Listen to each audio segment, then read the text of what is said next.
Hello everyone. இந்த வீடியோவில் நம்ம பார்க்க போகிறோம் பார்த்தீங்கன்னா 2025 ரிலீஸ் ஆன படங்களே என்னோட ஃபேவரட்டான ஒரு 10 ஃபிலிம் படத்தை பற்றி நம்ம பார்க்க போகிறோம். ஃபர்ஸ்ட் வந்து பார்த்தீங்கன்னா குடும்பஸ்தன். இதில் வந்து பார்த்தீங்கன்னா ஒரு ஃபேமிலியில் மாட்டிக்கிட்டு தவிக்கிற எத்தனையோ பசங்களோட லைஃப் ஸ்டைலை வந்து சொல்லியிருந்திருப்பாங்க. ஸோ அது வந்து நல்லா இருந்துருச்சு.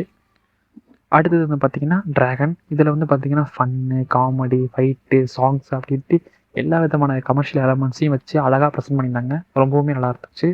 அடுத்தது வந்து பார்த்தீங்கன்னா மதகத ராஜா. இது வந்து 10 வருஷத்துக்கு கழிச்சு ரிலீஸ் ஆனாலும் சரி, இதோட காமெடிஸ்லாம் வந்து ரொம்பவுமே நல்லா இருந்துச்சு.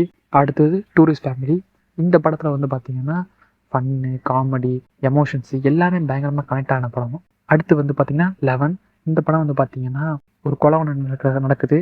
அந்த கொலை இன்வெஸ்டிகேஷன் பண்ணுறதுக்காக ஹீரோ வந்து இது எங்கெங்க மாதிரிலாம் ட்ராவல் ஆனிச்சு, நிறையா ட்விஸ்ட்டு டேர்ன்ஸ்ன்ட்டு ஏகப்பட்ட விஷயங்கள் குவிஞ்சு கிடக்குது. ப்ரெடிக்டபிளே பண்ணாமல் சில விஷயங்கள்லாம் இருந்துச்சு. அதெல்லாம் அந்த படத்தில் நல்லா இருந்துச்சு. அடுத்தது மெட்ராஸ் மேட்னி. இந்த படம் எனக்கு பர்சனலாக ரொம்ப ரொம்ப பிடிச்ச படம் தான். ஒரு ஃபேமிலியை பார்க்குறதோட ஃபீல் வந்துச்சு. நம்ம ஃபேமிலியே நம்ம டிவியில் பார்த்தா எப்படி ஃபீல் இருக்குமோ அந்த மாதிரியான ஃபீல் இந்த படம் பார்க்கும்போது எனக்கு இருந்துச்சு.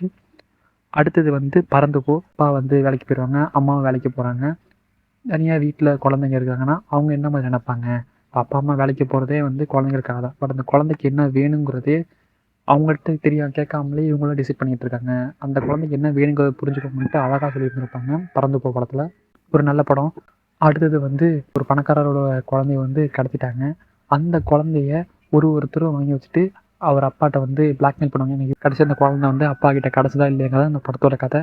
அடுத்தது வந்து பார்த்திங்கன்னா பைசன் காலமாடன். இந்த படம் வந்து பார்த்திங்கன்னா ஒரு தாழ்த்தப்பட்ட இடத்துல இருந்து அவர் நேஷ்னல் பிளேயர் ஆகணும், கபடியில் பெரிய ஆளாகணுன்ட்டு நினைக்கிற துருவ் விக்ரம் வந்து பார்த்திங்கன்னா என்னென்ன மாதிரியான பொலிட்டிக்கல் ஸ்ட்ரகிள்ஸ் தான் மீட் பண்ணார், அதை எப்படி சால்வ் பண்ணார் அப்படிங்கிறத அந்த படத்தோட கதை.